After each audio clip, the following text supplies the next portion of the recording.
እኔ አሁን ትውልዱ ዮጋን ፕራክቲስ ስላደረገ ተነስቼ ዮጋ የኢሉሚናቲ ነው ዮጋ ኃጢያት ነው ዮጋ እንደዚህ ነው ምናምን ማለት አልችልም። ዮጋ ውስጥ አንድ ነጥለን የምናወጣው ነገር ምንድነው? ስጋን ማድከም ነው። ፍልስፍናው ግን እኛ ጋር የለም ወይም አንጠቀመው ማለት ደግሞ አይደለም። መንፈሳቸው ስለበረታ ነፍሳቸው ስለነቃች ነው። ነፍስ ለሰው ልጅ የምትሰጠው ነገር ሁለት ነገር ነው፣ ኮንሺየስነስ እና ዲተርሚኔሽን። የበቁ የሚባሉት አባቶች ቆመው ረጅም ዘመን ጸለዩ ስንል ለምን አልደከማቸው? መንፈስ ሃይጃክ ሊያደርግ ይችላል። አዎ። አሁን ወጣቶች እየተጠቀሙበት ነው። አዎ። ሜዲቴሽን ምናምን የሰይጣን ነው፣ ሜዲቴት ስታደርጊ ሰይጣን ነው የሚገባው ምናምን ማለት አልፈልግም።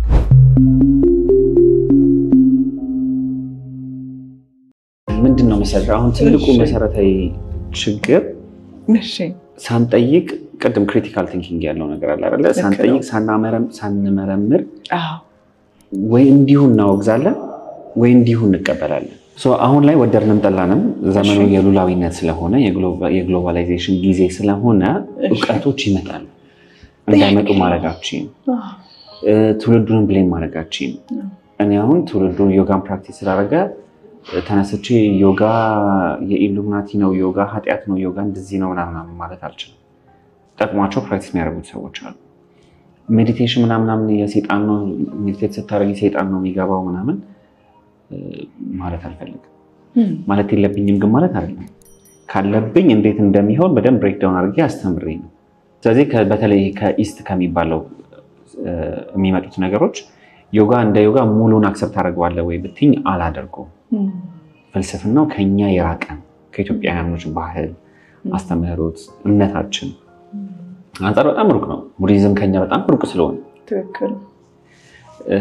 አሁንም እነዚሁ ሰዎች ሜዲቴሽንን ፕራክቲስ የሚያደርጉበት መንገድ ልክ ነው ወይ ልክ አይደለም ወይ ብትኝ እኔ ማልቀበላቸው ነገሮች አሉ። ማልቀበላቸው ለምንድን ነው? ከባህሌ፣ ከእምነቴ፣ ከስራቴ ያፈነገጠ ስለሆነ። ያ ማለት ግን ፍልስፍናው ግን እኛ ጋር የለም ወይም አንጠቀመው ማለት ደግሞ አይደለም።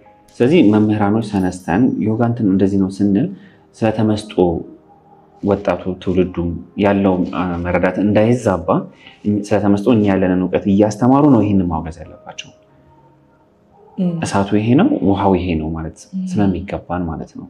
ስለዚህ ተመስጦ ምንድነው ስትይ የኛ የኢትዮጵያውያን ኑሮ በተለይም ደግሞ መንፈሳዊ ስትሄጂ አብዛኛው ነገር ከተመስጦ ጋር የተገናኘ ነው። ከሜዲቴሽን ጋር የተገናኘ ነገር ነው። ቅድም አባ ጊዮርጊስ ዘጋስጫ የ24 ሰዓት የዜማ ድርሰት አላልኩሽም? እሱን እናንሳው፣ ሰዓታትን እናንሳ። እሺ። እና በዛ ውስጥ እነዚህ ነገሮች ለማየት እንሞክር። ሰዓታትና ቅዳሴን ቅድም እንዳልሽው ከሰዓታት ተብሎ አይደለ? ከዛ በኋላ ወደ ቅዳሴ የምንሄደው ሌሊቱን ቆመው እነዛ ካህናቶች እኛ 12 ሰዓት ላይ 1 ሰዓት ላይ ገብተን 30 ደቂቃ ላይ ቆመን ብርክ ብርክ ነው የሚለን አይደለ? ካህናቱ ይላቸዋል 8 ሰዓት 9 ሰዓት ቆሞ እስከ ቅዳሴ አልቆ እስከሚወጡ ድረስ እኮ በጽናት ቆሞ ነው አይደለ? ለምን እንደሆነ ታውቂያለሽ? መንፈሳቸው ስለነቃ፣ መንፈሳቸው ስለበረታ፣ ነፍሳቸው ስለነቃች ነው። ነፍስ ይልሽ ሶስቱ ነገሮች አሉ አይደለ? ስጋ፣ ነፍስ፣ መንፈስ። ነፍስ ለሰው ልጅ የምትሰጠው ነገር ሁለት ነገር ነው፣ ኮንሺየስነስ እና ዲተርሚኔሽን ነው። ዲተርሚኔሽን ማለት የቁርጠኝነቱ ጥንካሬው ነው የምትሰጠው ለሰው ልጅ። ሶስት ባህሪያት አላት አይደል? ኮንሺየስነስ ስንል ደግሞ ንቃተ ህሊና፣ አሁን የነቃው የአእምሮ ክፍል ምናምን የምንላቸው ነገሮች ከንቃተ ህሊና ጋር የተገናኘው ነገር ነፍስ ጋር ነው የምናገኘው። መንፈስ ከኢሞሽን ጋር የተገናኙት ነገሮች ናቸው። ስጋ አራቱ ኤሌመንቶች ናቸው፣ እሳት፣ ነፋስ፣ ውሃ፣ መሬት የምንላቸው ነገሮች። ስለዚህ ይሄ ፊዚካል ማንነታችን፣ አካላዊ ማንነታችን ቢውልድ አፕ የተደረገው በአራቱ ነው፣ በአራቱ ኤሌመንቶች። አራቱ ኤሌመንቶች አንዳቸው ከአንዳቸው አይስማሙም። እንደምታውቂው ውሃና ነፋስ አራቱም አንዳቸው ከአንዳቸው አይስማሙም። በእነዚህ መካከል ባላንስ መፍጠር መቻል አለብን። ስለዚህ ነፍሳችን እንድትነቃ፣ መንፈሳችን እንዲበረታ ስጋችን መድከም መቻል አለበት። ነፍሳችን ስጋችንን ኮንትሮል ማድረግ መቻል አለባት። ስጋ ደካማ ስለሆነ ማለት ነው። ነፍስ ግን ምን አላት? ንቃትና ብርታት አላት። ነፍስ ዶሚኔት ማድረግ መቻል አለባት ስጋ።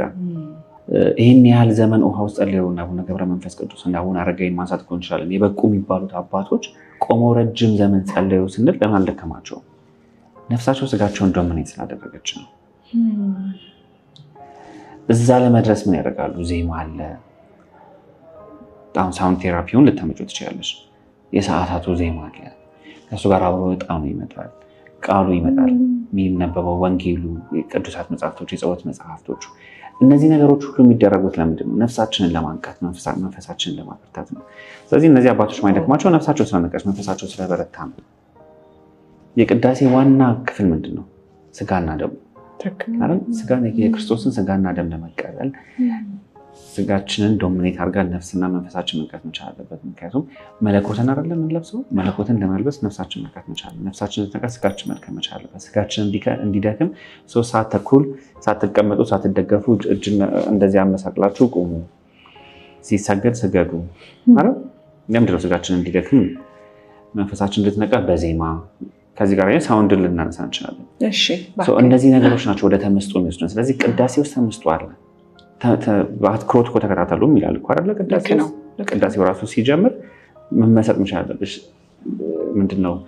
ልቦናሽን ከፍተሽ ስለ ክርስቶስ ማሰብ መቻል አለብሽ። ስለ ቅዱሳኑ ማሰብ መቻል አለብሽ። ታዲያ ተመስጦ ማለት እሱ አንዴ ከሜዲቴሽን ጋር ሜዲቴሽን ማለት እሱ ነው። ሜዲቴት የምናደርገው ግን ምንድነው? ስለ እግዚአብሔር ነው።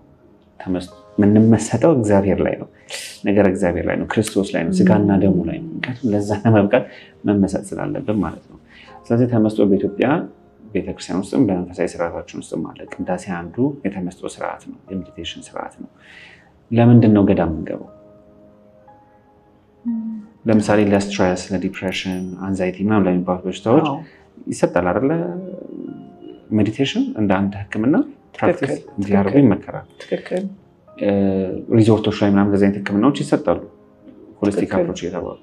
የእኛ ሪዞርቶች ግን መንፈሳዊ ቦታዎቻችን ናቸው፣ ገዳማቶች ናቸው። ሰዎች ሲጨነቁ ሲደበሩ ሄደው ለተመስጦ እኮ ነው የሚሄዱት አይደል?